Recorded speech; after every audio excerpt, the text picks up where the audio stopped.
The Hawks have nabbed 6 people believed to be key members of a rhino poaching syndicate in Mpumalanga. Members of the Hawks and SARS officials confiscated properties belonging to some of the suspects. A joint operation involving the Hawks, the South African Revenue Service and other stakeholders. Properties belonging to those implicated in massive trafficking of poached rhino horns were raided. Goods such as furniture, suspected stolen items, electronic equipment and an undisclosed amount of cash and vehicles were confiscated. The seized items are worth millions of rands. It has come to light that some of these suspects, they are owing tax, and as such we have already confiscated a lot of stuff from them, your luxury vehicles, bikes. There are properties, houses that are going to be attached that will go to forfeited to state. So this is going to be a dual process, not only from a SARS point of view, but from the asset forfeiture unit as well. The suspects appeared in court on Wednesday, with the focus being on the 2 men alleged to be leaders of the syndicate. One of them is 53-year-old Sidney Mabuza, known as Mshengu, and the other 33-year-old Joseph Nyalungu, known as Big Joe. He threatened journalists trying to prevent SABC News camera person Mzolisi Kotwana from filming as he left court. The Hawks believe they've got a strong case and more arrests are imminent. The case was postponed to the 27th of September for bail application. Moeli Maslela, SABC News, in Hazyview, Mpumalanga.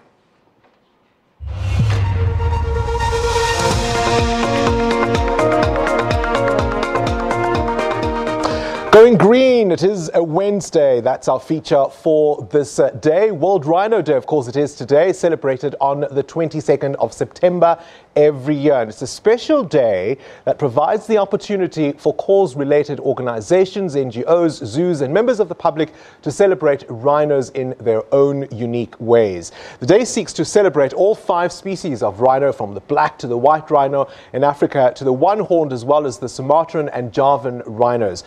World Rhino Day was first announced by WWF-South Africa 8 years ago in 2010 and has since grown to receive international recognition and acclaim.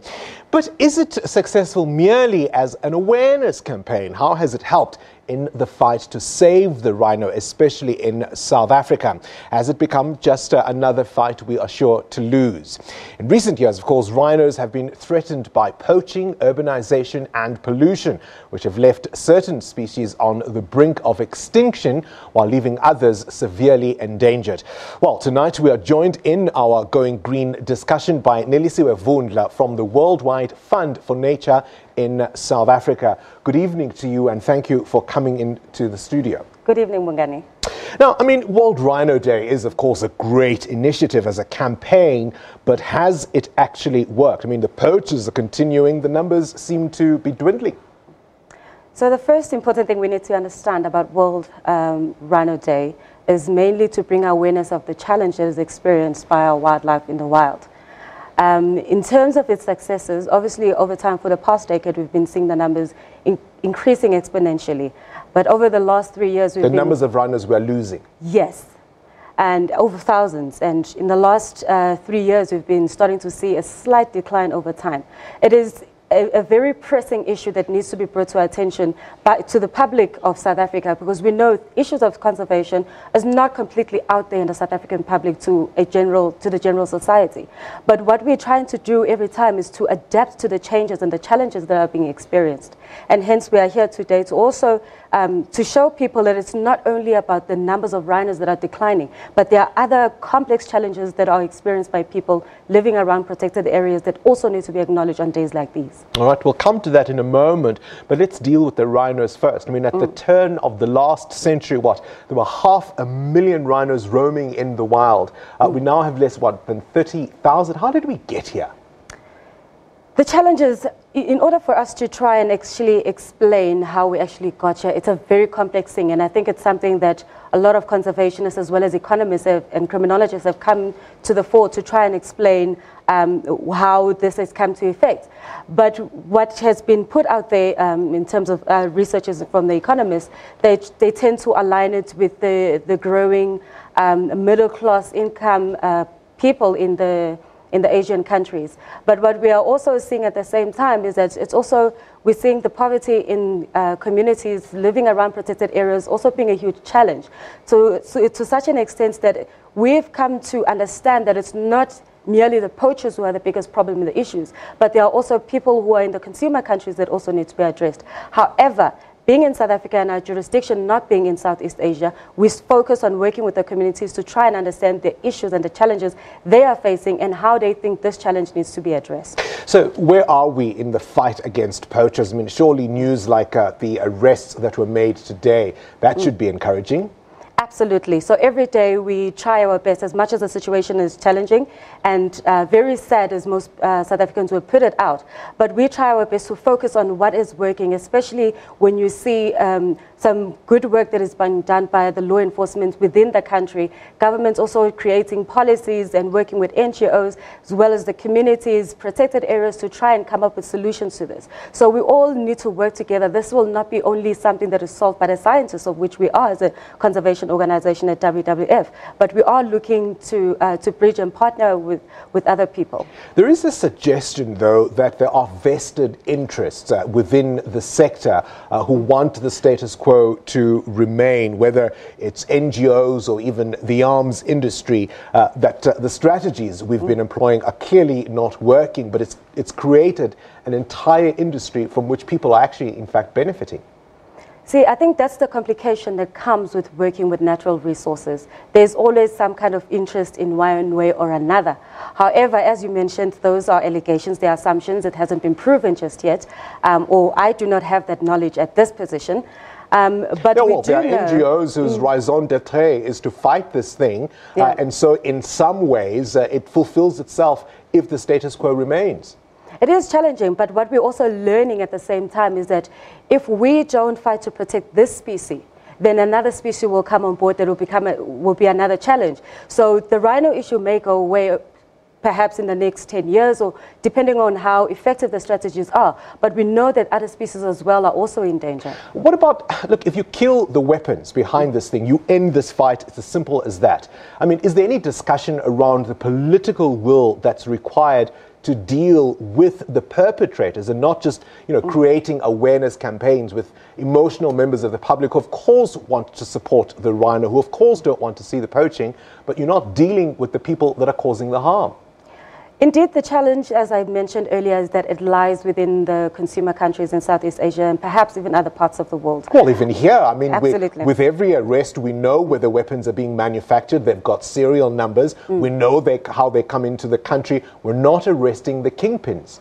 So the challenge usually when it comes to issues of crime is always ensuring that the data, the information or the intelligence is being collected correctly, such that it's submissible in court, such that a person can be incriminated. Hence, we are also trying through the other government officers as well as SABC to try and create toolkits to work with the police to be able to identify these issues and what kind of how they are supposed to collect that forensic evidence in order for it to be presented in court, such that the perpetrators are able to be criminalized and charged accordingly. All I'm asking essentially is how do we make sure days like today aren't just preaching to the choir?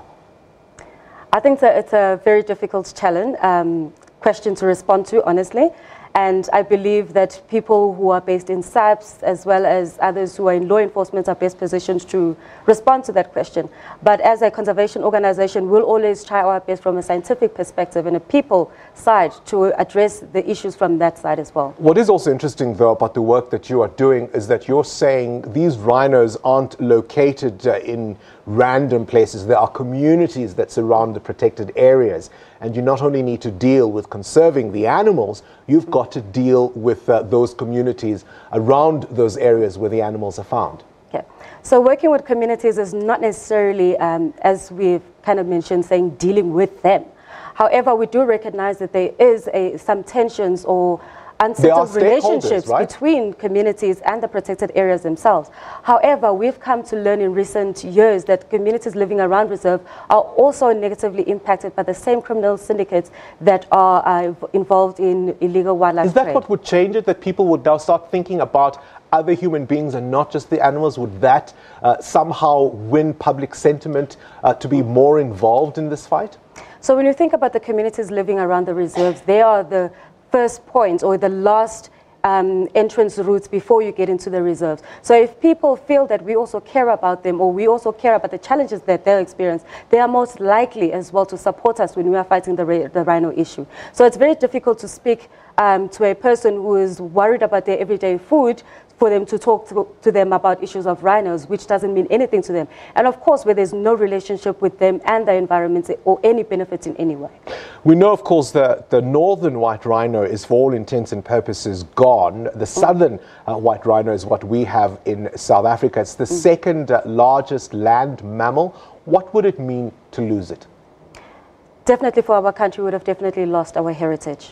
And I think what is very important, especially when you're speaking to African people, it's not going to be the normal dialogue of saying, protect wildlife for the sake of a future generation, protect wildlife for the sake of your identity and who you are. So when you start looking at the African people's surnames, you are talking about animals, you are talking about nature. That is who we are. That is how we reference ourselves. For example, if we had to speak of the Ndlovu people, which means elephants, if we had to decimate all our elephant populations in Africa, how would they speak to their identity and the information that they need to send down to their future generation? So when we're talking about the issues of environment and people in the country, the environment cannot be spoken of in isolation. Make it about the people. Thank you very Absolutely. much for joining us this evening.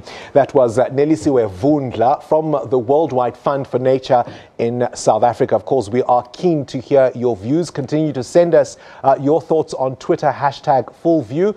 You do, of course, have our SMS line to send us voice notes, and WhatsApp line there on your screen. That's where you can send us video notes as well. And remember, you can view any of our interviews or features by going to sabcnews.com. You'll find us on Facebook as well.